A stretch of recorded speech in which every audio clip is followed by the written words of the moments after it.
Hello, 5 9 gamers. Nolar here, and I'm not alone. I'm joined by the Mass Ningen and Hydros himself. Go say hello, boys. Hello. What's going on? How's it doing, everyone? Alrighty. So yeah, look, we're here to discuss. At least for most of you guys who are familiar with Dokkan, we're gonna take a look at their monetization model and see how it stacks up to the other Gacha games that's out today. So, but before we dive right into that, why don't we give a little history of where we started and how long were we free to play? Are we still free to play? All that stuff. So, Hydros, why don't you start us off and tell us when did you start playing Dokkan itself, and then how long did your cherry last for being free to play? That's a way to put it, isn't it? So I started playing Global Dokkan first. When it first actually came out, I noticed it was on the App Store saying this game recommended it to me in the App Store that just launched. So I was like, all right, sure, let's try it out. Downloaded it, started playing it. I never actually spent any money on it. I literally just logged in. If I got enough stones to do a single summon, I did a single summon. And I remember one thing from back then. I did a single summon on the LR Broly banner and got him on a single. So proud of that moment for remembering that. But after a while, I started going to JP. And once I started playing more JP and realizing, maybe I could record this, put it on YouTube. When I started going into the Dokkan spaces, then when I kind of started spending money and popping the cherry of the gachas, if you will, popping that Dokkan stone, That's what the redstone is from. There we go. It's literally the stone that everyone pops the cherry with. Okay. Out of context. I think my first initial spending was my first initial spending. I remember this on JP was the SS3 Broly banner. That's when I first started spending a little money here and there. I think I bought 300 stones. I was like, whoa, that's a lot for me back then. 300. Woo, never had this many. And then on Global, I spent for the first time on the SS4 banners. So that's about my first time spending, and then dipping and diving deeper into the Gacha that is Dokkan. Alrighty. Ningen, why don't you give us a little bit of your history? I started, the game was recommended to me by someone that I worked with because they knew I liked Dragon Ball. I can't remember exactly when I started, but I know I played the game for a few weeks. And then broke my phone because I know my consecutive logins and my total logins are apart by, I think it's something like somewhere between 30 to 40 days because I didn't replace my phone for a month. I just used a crappy old one for that calls and messages and stuff. So I actually had to go through the account reclaiming thing where you contact Bandai and go through a bunch of stuff. But I think at that point I'd bought the 99p stone thing a couple of times, so I actually had receipts. But I was basically free to play. When I got the account back, that was when, I think we talked about this ages ago with all the celebrations. I didn't even realize at the time that that's what it was. I think it was one of the download celebrations. It was the banner. It was only a single banner, but it was the banner that had the release of AGL Super Vegito and physical Legendary Super Saiyan Broly. And so Dokkan was the first gacha game I ever played. I didn't really understand the whole thing with the rates and stuff like that. I really didn't understand how gachas worked. So I had, which I've heard a lot of stories about, I kind of had the beginner's luck account. So I think within 3 or 4 multis, I pulled both Vegito and Broly. Then I think the banner that came out after that was Super Saiyan 3 Gotenks, and I pulled him first multi. So it wasn't until I think it was STR Omega came out. He was the first unit I remember. I did all the stones that I had at the time and then didn't get him. So that was for me that first moment where I was like, I didn't get the unit and now I don't have any stones left. So I think I bought a couple of the cheap sale packs. And then I can't remember when it was after that I started spending a little bit more. And then by the time it got to the 2-year anniversary when the Super Saiyan 4s came out, I think that was the first time where I literally cleaned out all the sales in the shop. So, and then I've pretty much from there onwards, that's the kind of level I am. I sort of hover between, other people would refer to me as a whale, real whales would refer to me as a dolphin, because I basically buy all the sales, but I never usually buy full price stones unless it's something that I'm gonna chase really hard. Like when STR Cooler first came to global, I had to end up buying a couple of full price packs because I think it took me like 1,000 stones to pull him. So from like the 2-year anniversary onwards, basically, I've been like fully pay to play. So, and then I think I started my channel not too long after that. So, okay, cool. Interesting stories and beginnings for you all. So, for me, I started playing May of 2016. And I played Global first because that was the first thing recommended to me on my phone was like, hey, play this Dragon Ball game. I'm like, oh, I like puzzle games. This is a puzzle game. I like Dragon Ball. Let's give it a shot. So I downloaded it and it was fun. I enjoyed it. I had no idea what the hell I was doing. Obviously, when you first start, you don't know. And then I see on the first banner, it was a Fusion banner or like a Potara banner or whatever it was. This is before year 1, so it was like Int Vegito. I was like, okay. Int Vegito's gotta be good. So I gotta have him. And I just pulled. I farmed some story, but the farming rate was just so slow, right? You do finish a stage, it takes like, I don't know, a couple minutes, and you need 50 stones. I was like, okay, just let me pull out the credit card. So I think my free to play cherry lasted like 30 minutes. Damn. That's not bad, but still. That's how I started to become a whale. And that's how it began. But all right, so given the history of how we all started to play Dokkan, or at least some of the Gacha games, and I'm sure I think both of us here, or all three of us here, have played multiple Gacha games. So just out of curiosity, go ahead and explain like what other games you played and how does the monetization model, like the packs in this for Dragonstones, how does that fare up to whatever game you've played before? Where do you put it? Is it in the middle? Is it very expensive, or is it like dirt cheap? So, Ningen, why don't we start off with you? What other Gacha games have you played, and then how does the monetization model stack up from global Dokkan to that? So I haven't played a ton of extra ones. There's a few that I played for like a few weeks and then dropped, so I wouldn't necessarily count those. Those would include like Dragalia Lost, the Fist of the North Star one. I mean, I spent like, $20-$30 maybe total just to get a few of the like beginner packs and stuff like that. I normally don't spend, like, if I try out a new game, for me, if I'm still playing it like a week later, even if it's just to do dailies and stuff like that, then I'll maybe buy some of the cheap packs, because obviously some of these games you play them like a couple of times and then you just kind of never go back to them. Right. The main secondary one I was playing, because Dokkan has always been my main, we still need a really good JoJo gacha game, but I did play the Pitter Patter Pop one for a while because I always saw Zenrock tweeting about it. And that game's kind of cool. The only problem with that is, like, people complain about lack of content in Dokkan. Oh boy, that game basically has no content. So it's kind of fun to play, but there's not really anything to do. So that was kind of my main secondary game. And then when Grand Cross came along, I saw some videos about it and stuff, but I didn't play it until the global version launched. And then I've been playing the global one since day one. So that's kind of taken over as my secondary one, and I've uninstalled Pitter Patter Pop a couple of months ago.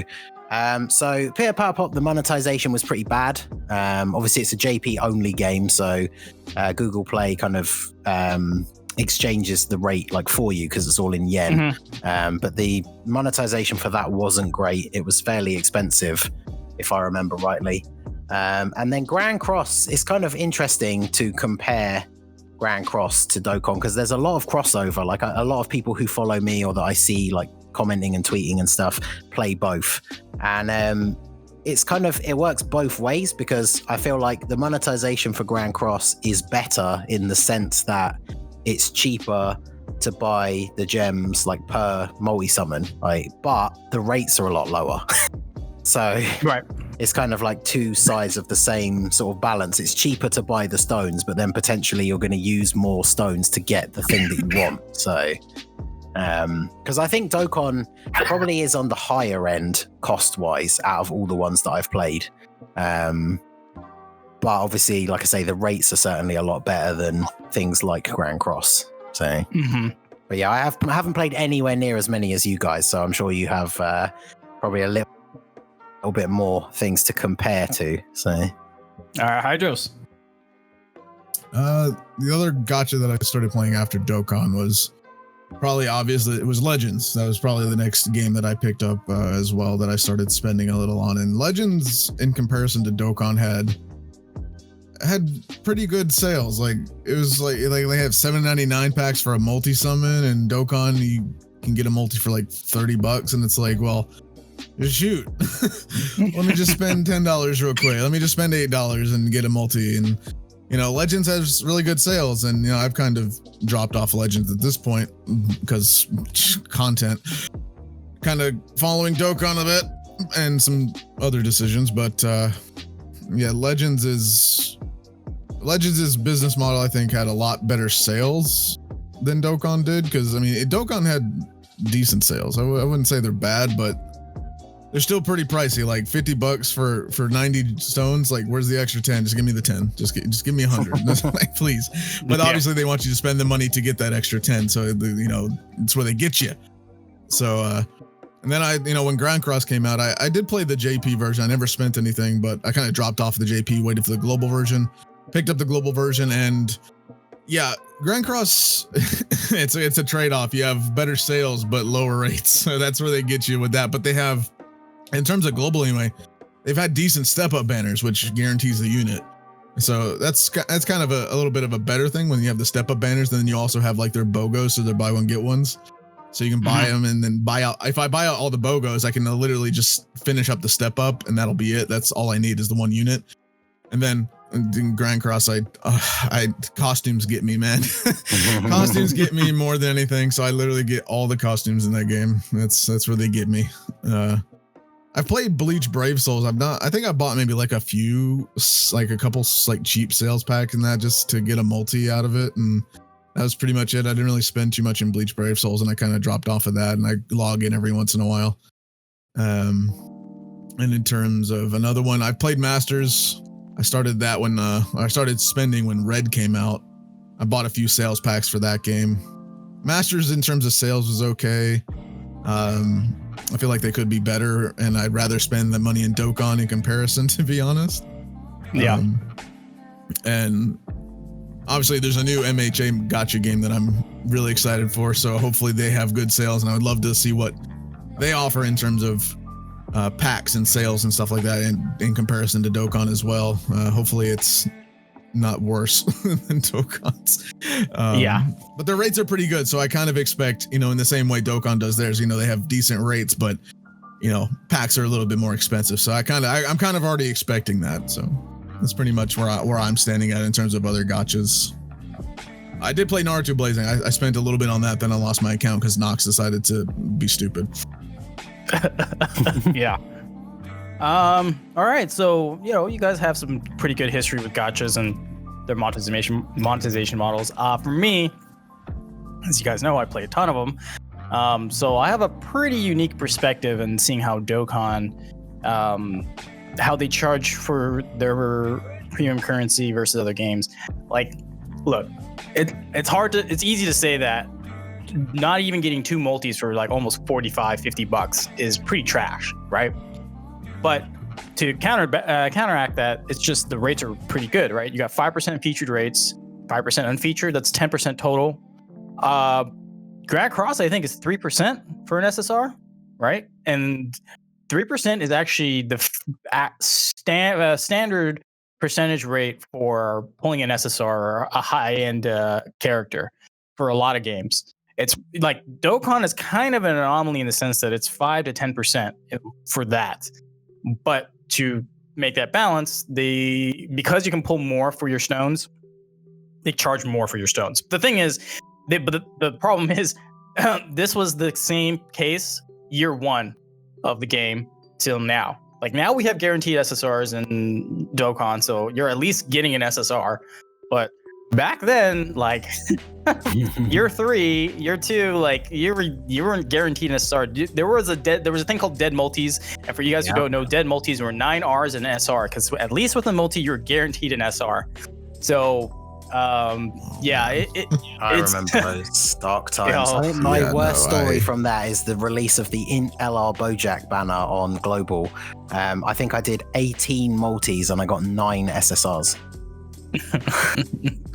yeah, my horror story was year 3 Gogeta banner, 1,000 stones, no SSRs.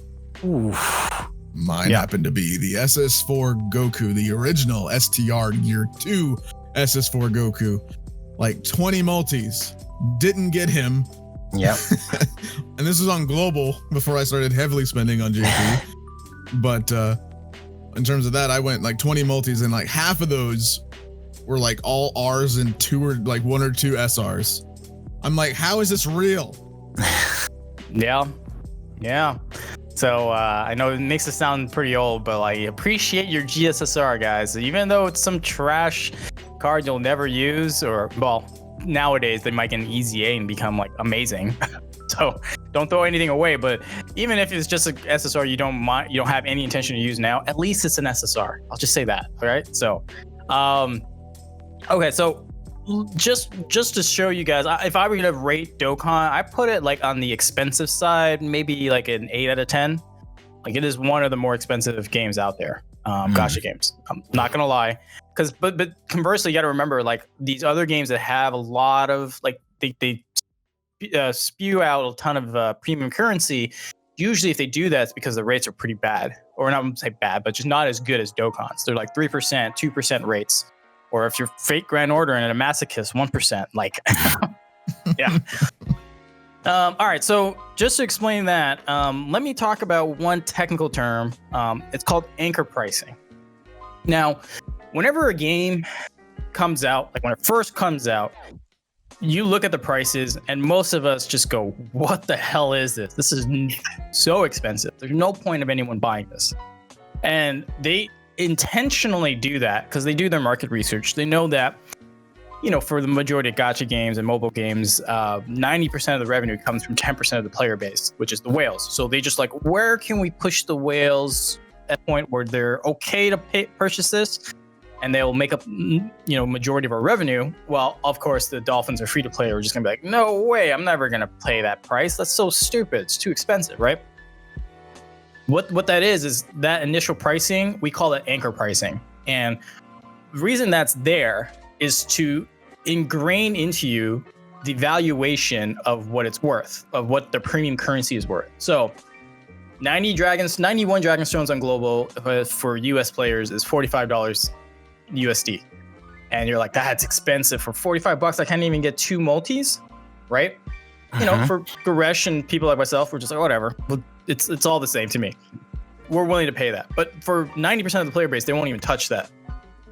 But they put it out there so that the 90% player who realize we're not going to touch it is when they do a sale for $33 for 91 stones. You're like, oh man, I got to jump on this because that is worth it. Because normally it's 45 for 91 stones. So I'm going to just go right in. And that is the effective anchor pricing. So, I mean, when you guys can talk about, you know, your experience with sales. I think Ningen, you said you just primarily just buy sales now, like when big celebrations come. So yeah, they have definitely got me. I am the target for that exact strategy because, yeah, even if we get a banner drop that I'm not particularly interested in summoning, like for example at the start of the year when Physical Piccolo came out, I think I did literally like 4 or 5 multis just for the sake of doing a short summon video.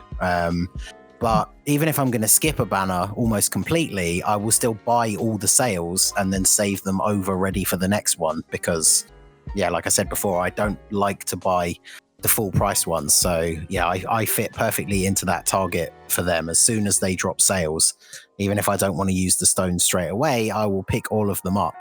And then when we get the big celebrations, like the anniversary or even this like thank you celebration that we've just had start, they always give more sales.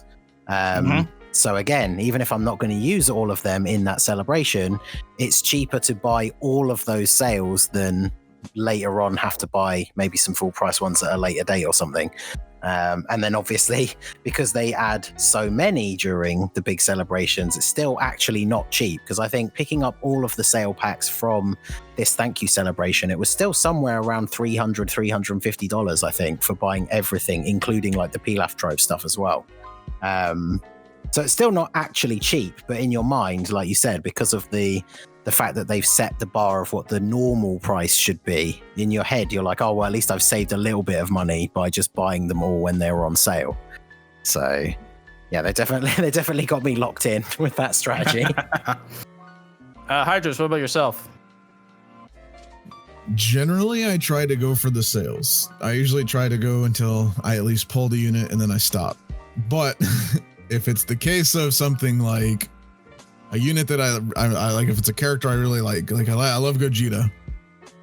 In terms of what was it, the STR Gogeta, I bought all sales, and then I started buying pack after pack after pack to get STR LR Gogeta because I just wanted the unit, so I kept buying and buying and buying because I was like, it's just a little bit more expensive, right? Whatever, sure, let's just go for it. And that's where it's like, sales, it's like, we got cheap and, it's just a little bit more than the sale was. It's not too bad, it's just a little bit more. That's the mindset that it just starts getting me into. So it's like, well, sale, okay, buy all sales, got you. And then I summon, don't get anything. It's like, I look at the store and I'm sitting there looking at it like, do I dare? Just the 60, just the 60. And then I have those extra stones left from the 60. So I'm like, okay, just the 90. And it keeps me going and going until I get the unit. So I do go past the sales quite a bit, depending on if it's a unit that I really want, or if it's something like an anniversary or a celebration that's, decent. Rip the past ones so far. Yeah. But well, yeah, if it's like a huge celebration, the unit is actually really good. Like the LR STR Gogeta and the Tech Vegito ones. I went for those, summoned for those. Vegito, actually, I went further in than Gogeta did. So I ended up getting 2 dupes of Gogeta. So that was a good thing. And then, but so the anchor pricing still worked because for you recognize the value of the sale, and then you were like, okay, that's it. I got all the sales. And then if you're screwed on the summons, you realize, well, the anchor pricing's not that bad. Yeah, so look, it still works because the whole point of anchor pricing is it establishes a valuation. For some of us, we accept the value of what it is as is, like the whales. But if you're, a dolphin, you don't touch the full price stones. Usually you don't.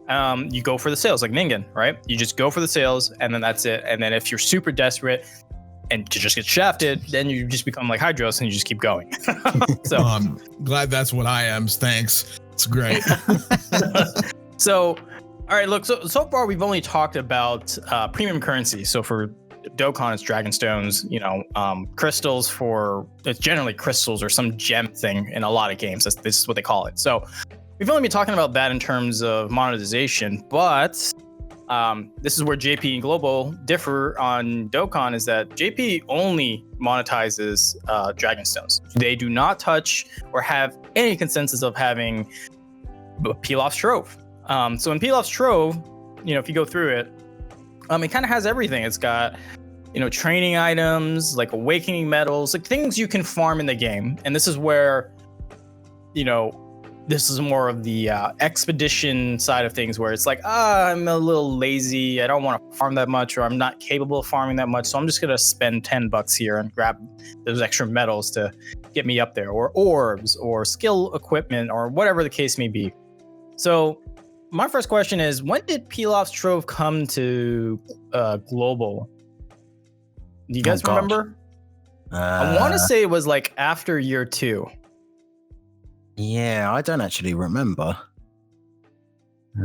Yeah, I mean, I'm looking at the wiki and there's just like no time or date on it as far as I could tell. But I want to say I'll say let's say just Pilaf shortly Trove after in year terms 2. of when it came out, it goes all the way back to 2017. So it probably 2016 into 2017, I think, is when it came around. Okay, so anywhere from the first to second year, so around there. So, but no one cared because the packs were atrocious, right? If I remember, like everyone complained about it. I think the orb packs were $20 and you couldn't even fill like one quadrant, right? So top left, you couldn't even fill out top left with just the orbs that you bought for $20. Yeah, but, it's terrible. But Garesh, he said, I bought them all the time because for him, he realized that they were a scarce resource and he's like, $20 is whatever, I'm just gonna pick it up. So I think what the point I'm trying to make here is that Global is different than JP in the absence, in the fact that they have a Pilaf Trove where now you can get tickets to purchase tickets to summon versus stones to summon, right? You got ticket packs, you've got training items, you got all these things to help accelerate your account faster compared to JP. Why do you guys think that is? Why do you think JP doesn't offer something like a Pilaf Trove?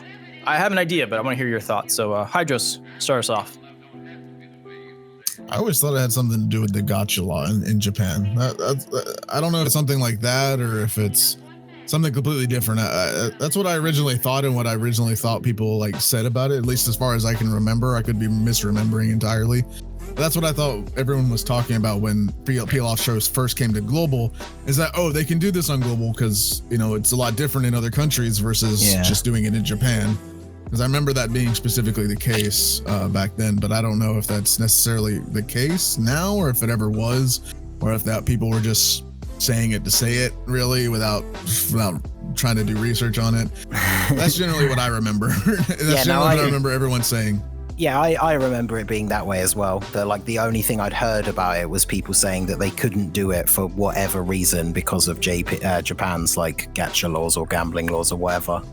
Even though I guess technically the Pilaf Trove isn't in any way like a gacha. So yeah, I don't know. I've always wondered why it was only on Global, because obviously for people who are willing to spend money, the things like the ticket packs for the Dokkan Fest banners and stuff are obviously, I would consider pretty worth it. I think Pilaf Trove's definitely gotten a lot better since it first came out, and it's definitely had some things in it that I would say, if you're somebody that spends money on the game, they're pretty much a must buy, because when you think about the exchange rate for what you're getting to do like a summon with the tickets compared to how many stones you would get for that same amount of money, they normally work out to be good value. So especially now that it has actually gotten to be good, I have kind of always wondered why it's only on Global. So I'd be interested if anyone actually does know. Okay. Interesting thoughts. I like you guys, I heard the same thing, like, it's because of the gacha laws. Well, let me be clear on this. The only real gacha law there is in Japan, like the actual one that exists, is the fact there's no Kompu Gacha. And Kompu Gacha basically means let's say there's a Zeno Super Saiyan 4 Goku on one banner, and then it's a dual Dokkan Fest, and then there's a Zeno Super Saiyan 4 Vegeta, and you need both of them to fuse into the limit breaking Super Saiyan 4 Vegito. Yeah, that's Kompu Gacha. You can't take two separate units on banners and fuse them to make one Ultra unit. What you could do is make one of them free to play, like farmable or given to you, and the other one as a banner unit, and then you can combine and fuse those. That's the only gacha law that I am actually aware of. It's basically the conditional supers. Yes, conditional supers, same thing. Yeah, same concept. So the thing is, though, like if it's just JP only, like it's if let's say that wasn't the case, like it was a law, then why does JP Grand Cross sell stuff all the time like that, right? If that was the case.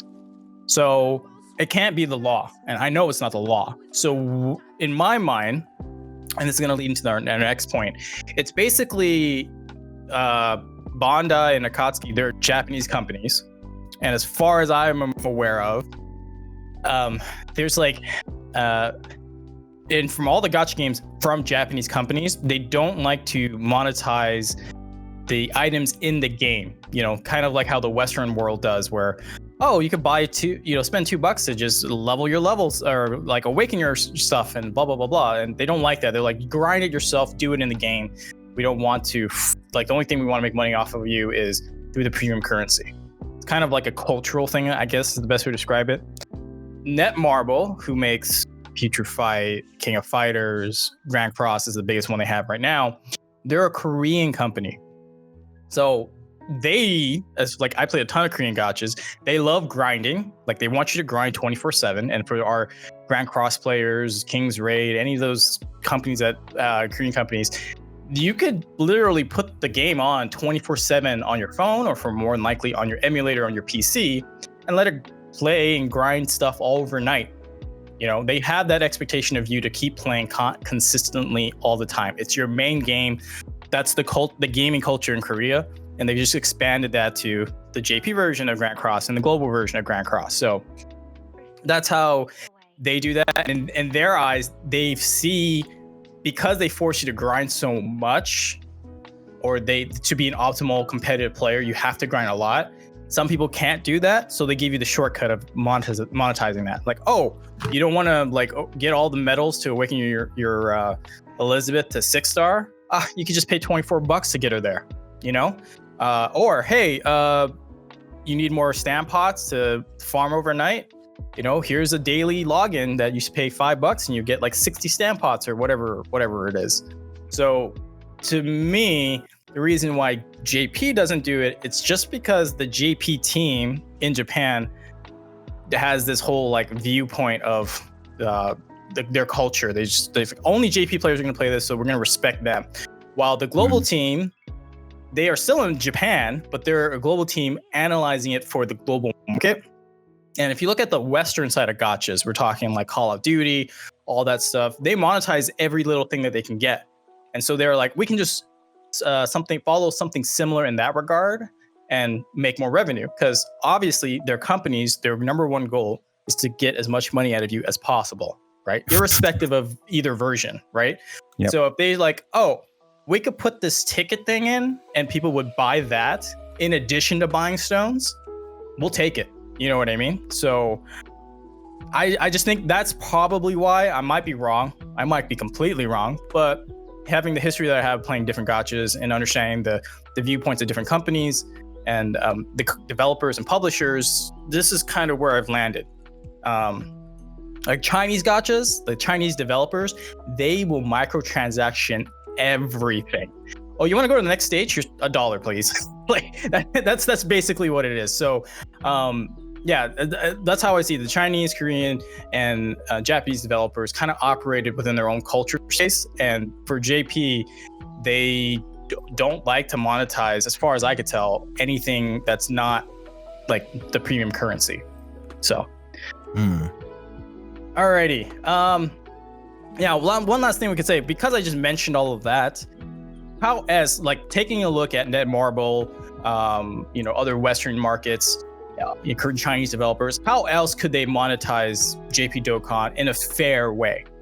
Any thoughts?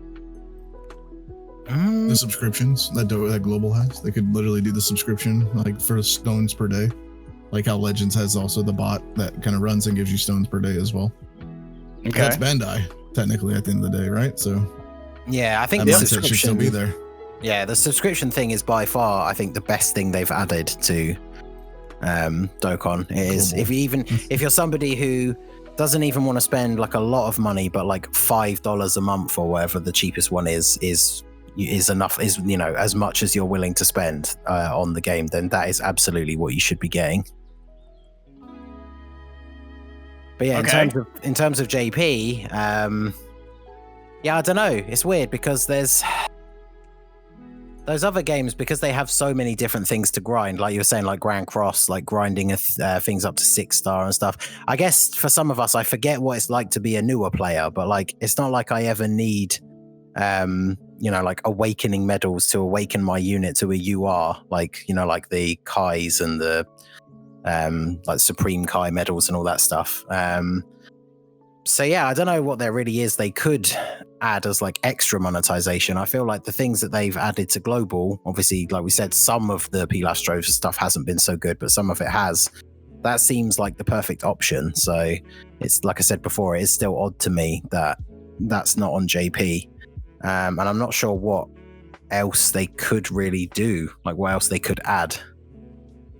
Okay. Yeah, I'm not actually sure. In terms of like the Pilaf Trove, for me, look at playing this game for a few years, I mean, I have training items. I have orbs. I have orbs to spare for probably a few, like 100 units or so at this point, and training items for days, obviously. And so at some point, then you eventually run out, which is when Purunga comes around. It's a blessing in disguise. You're gonna get all these training items.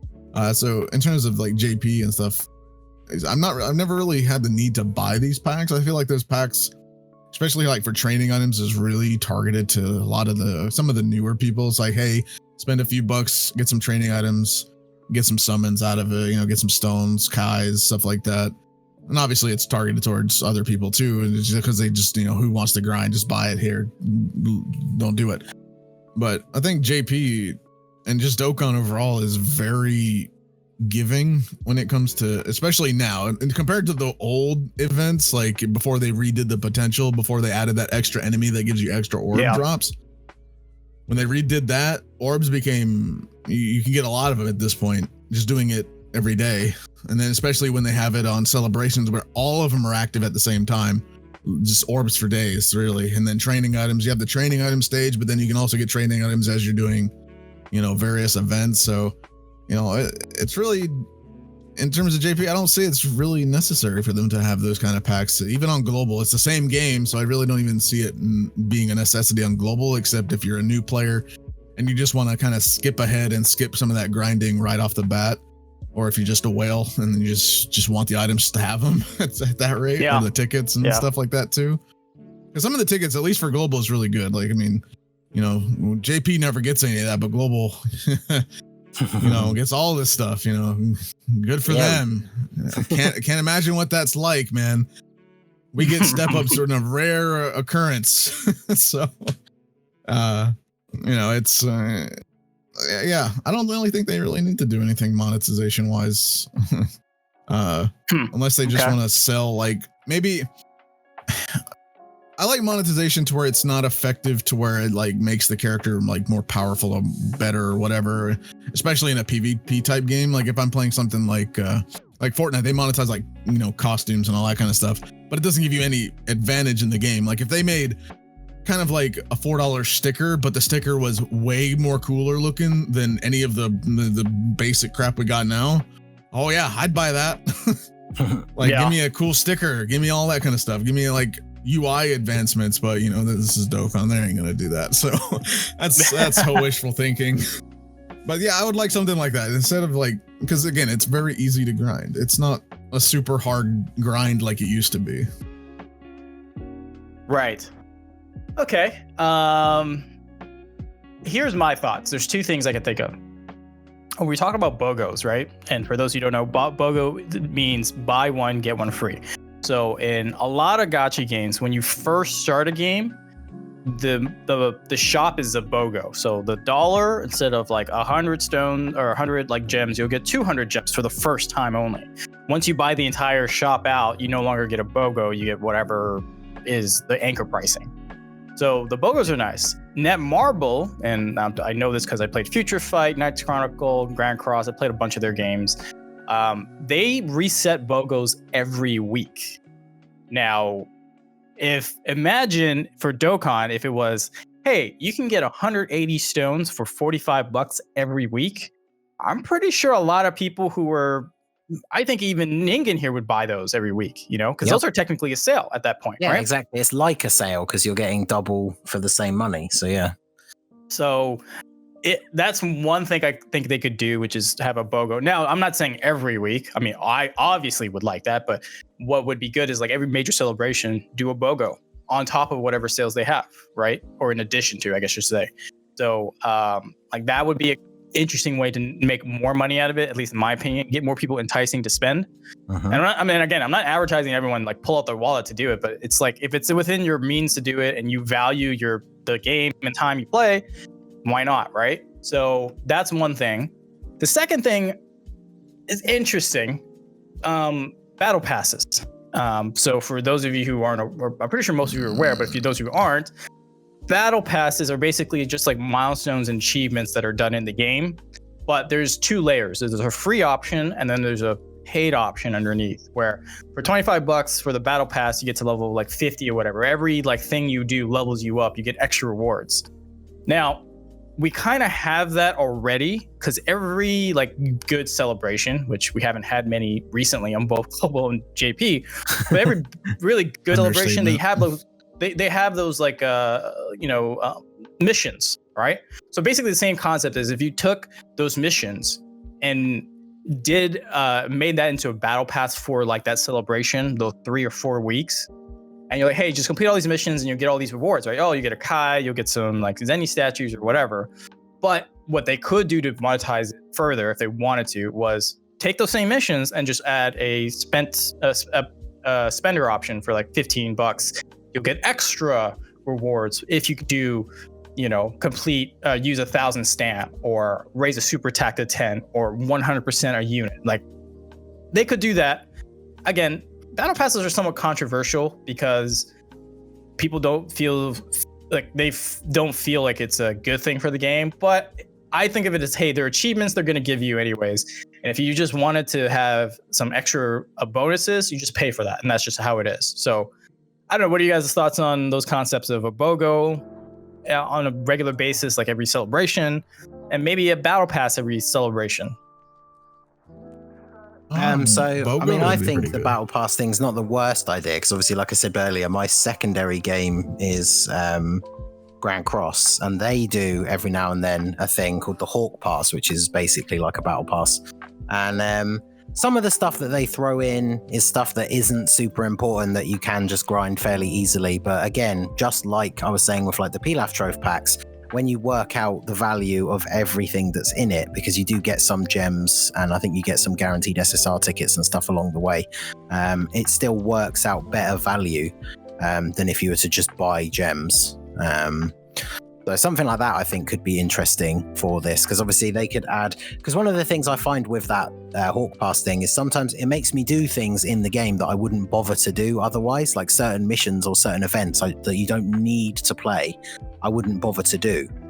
So like, for example, for people who've already completed all of Super Battle Road, and if you're not a content creator, then unless you're just kind of messing around for fun with new teams, you don't really have any other reason to do those. Again, so if there was a battle pass type thing, it could have something like that in it for one of the weeks, where it'd be like complete, 3 stages, any 3 stages of Super Battle Road or something like that. And then, once you've completed that entire pass, you could get some either extra stones, or if it's released during a celebration, like say they released it now during the thank you celebration, one of the rewards for completing the battle pass could be the tickets for the banner. Obviously this is for global only, but there's a bunch of stuff they could put in there. And again, as long as they make it a decent value price, it means you're getting stuff for a reasonable value, and it's kind of making you play some different game modes and stuff as well. They could even have like missions for like certain team compositions and all sorts of stuff. So I think that could actually be really interesting. Yours? In terms of BOGO, 100% agree with. And things like Grand Cross, they have it every week because they drop like a banner every week. Yeah. So Dokkan isn't necessarily as often. So it's like anniversaries, or maybe just every main Dokkan Fest banner, maybe just throw out a BOGO. Yep. I think that would be more ideal. So that'd be kind of like a monthly thing at that. So that'd be kind of cool. I'd like to see that. In terms of Battle Pass, it's great because you get extra rewards, but also at the same time, Hawk Pass, as Ninga was talking about, is really good. Like it's very easy to do. It's not hard, but some games like to make the Battle Pass a absolute grind fest, and it depends on how easy or hard it is to grind a Battle Pass, because they can make it to where you're getting like little to no experience basically doing anything in the game that you can level up the Battle Pass with. So they kind of have to even that out to make it fairly decent in order for a lot of people to want to spend on it. In terms of, we have currently that they've still never finished, I don't think, is rewards up to rank 999. They have it up to, I think, 700 now, and they've never finished it. Now, in terms of when you're playing, what if they had like a pass, a 1-buy pass that you could do to where if you're between level, let's say 100 and 200, you can buy this and you get extra rewards for all the missions that you get in that level range, and then once you finish, you're done. And then that unlocks a second one, same price. Well, maybe not, maybe like a couple dollars more, but better rewards because you're getting higher up in rank. So actually keep going, you're getting better and better rewards. And then also, it makes you want to actually grind your rank more as well. It's not just, hey, here's 999. That's about it. Yeah, because they have that bundle. They sometimes bring out a bundle in Grand Cross where you can buy it regardless of what rank you are, and then it gives you rank tiers of rewards, up to a certain ranking. So then obviously for people like us who are a much higher ranking, as long as it's a reasonable price, when you buy it, you're obviously getting like most, if not all of the tiers of the rewards basically straight away. Yeah, because I don't think you can actually buy the next tier until you actually finish that first one, which it lasts until it's completed. And you also get I think currently the one now is like rank 70 to 80 because that's the newest level increase. So I think it's like 20 or 30. Is it 20 or 30 gems per level or something like that? 20. 20. So I mean that adds up. That adds up to quite a bit of multis going for just for 10 levels. That's 200 stones or 200 gems. So if Dokkan kind of did the same thing, maybe like 10 stones, maybe not 10 stones because I was to say 10 stones per level, maybe not that. Maybe like per 20 or 25, something like that. Maybe something like that. That'd be kind of evening it out to where it's not they're giving out a crap ton and then they got to dial it back and be like, we kind of gave out too many. Let's kind of tone it back a bit. Kind of do it like every 25 levels. That'd be pretty nice, and as well as on top of like maybe extra mission rewards and stuff like that. And then there's stuff like what Legends does is when you summon a unit, you can actually buy like the Chrono Crystal missions to unlock extra missions for that, and then also you can actually get more of that character. I don't see Dokkan doing extra characters by any means, but in terms of like the missions for a little bit extra rewards, I mean, heck, I'd spend 50 stones to unlock some missions. If it's if the rewards are worth it, that's my thing. If it's worth the 50 stones versus spending it on a banner, then sure, let me do that. Yeah, I mean, I think the reason why I brought it up is because the battle pass or rank up rewards could utilize, like I've always been harping on this, gacha coins. Like those could be part of the rewards. You know what I mean? Yeah. And right now it's very simple. It's you spend stones on a banner, you get some kind of gacha coin, red, yellow, blue. But I always thought that because they introduced that currency, they could always use that as rewards. Top grossing rewards. Here's some gacha coins. Like, thanks a lot for getting us to top grossing. Some missions are completed. Like that could be a premium option in a battle pass, which is here are some extra gacha coins. Like I think that's pretty good because that means you're getting an option or you're making progress to buying a unit without spending stones. You just spent real money to get the pass to do the missions, yada, yada, yada. I just figured, how, like I said, every major celebration, there's like missions like, hey, spend 250 stamina, 500 stamina, 1,000 stamina. Like just bundle that into a battle pass with a premium option if they wanted to monetize it that way. The rank up stuff, like you're talking about Grand Cross, like that's really good too. It's just they kind of did it for free because they said up to whatever, 500, 600, you just hit these rank like rewards and then here is your, hit that rank and here are the rewards. What you're saying is probably like a secondary premium option. That'd be pretty good too, because instead of just straight out buying the rewards, you're investing time to build your account up, which is as valuable, if not more valuable, than you straight out buying it because there's two metrics that every gacha company looks at. It's how much money they make, which is how much money you spend, and then how much time you spend in the app. Because the more time you spend in the app, gives them good metrics to then figure out how likely are you to buy something. Because the longer you spend in an app, the more likely you're going to buy something. That's just the general rule in mobile games and gacha games. So yeah, the more time they can get you spending in there, if that's you grinding a stage or whatever, or you looking at the price because you didn't pull that strength Gogeta and thinking that the anchor pricing is only $5 more, let me go buy that, they don't care. They would rather have you spend time in their app, not in another game. They'd rather keep you focused in on what game you're playing, and in this case, Dokkan that we're talking about. And yeah, so look, we kind of rambled on a little bit about potential ways they could monetize this. I'm not saying they should do this, but if they wanted to, I mean, look, Dokkan came out in 2015. It's going on its 6th year anniversary. So some stuff has kept up to the times. Monetization I think could spruce up a little bit, make it more fair for us overall. But any closing remarks you guys want to make on Global Dokkan compared to other gachas, their monetization model, and all that stuff? Well, obviously, I'm on global, so I'm very happy that we have the Pilaf Trove. Like I said, it was not great at the start, but I feel like it's gotten a lot better. And yeah, those things like the tickets and stuff like that. Like we've kind of talked about with like the anchor pricing, it ties in because somebody like me, who, like I said, will just buy the sales, I will buy the sales and then buy the Pilaf tickets because they are, like we said, with sort of like a BOGO type thing, they're almost like a different kind of sale because I'm essentially getting more value for my money than if I buy full price stone packs. So I think in total, like we said, even though Dokkan is on the slightly more expensive end of the scale, being on global and having the Pilaf Trove, especially with the subscription packs, I'm generally happy with where Dokkan is monetization wise. Cool. Hydros? Yeah, Dokkan, yeah, it is on the quite the expensive side. I would like to see on JP, you know, maybe some BOGOs, some more sales, because to kind of even out between the two versions of not having a Pilaf Trove would be a little bit nicer. Maybe at least bring the subscription thing. I see no reason why they can't at least bring that over. I feel like maybe they eventually will, but they kind of probably wanted to test it on global first since they have the Pilaf Trove and all this other stuff. So they probably put it there first, wanted to see, probably see if maybe Japanese players maybe wanted it if they saw it on global. Maybe like, oh, can we have that on our version?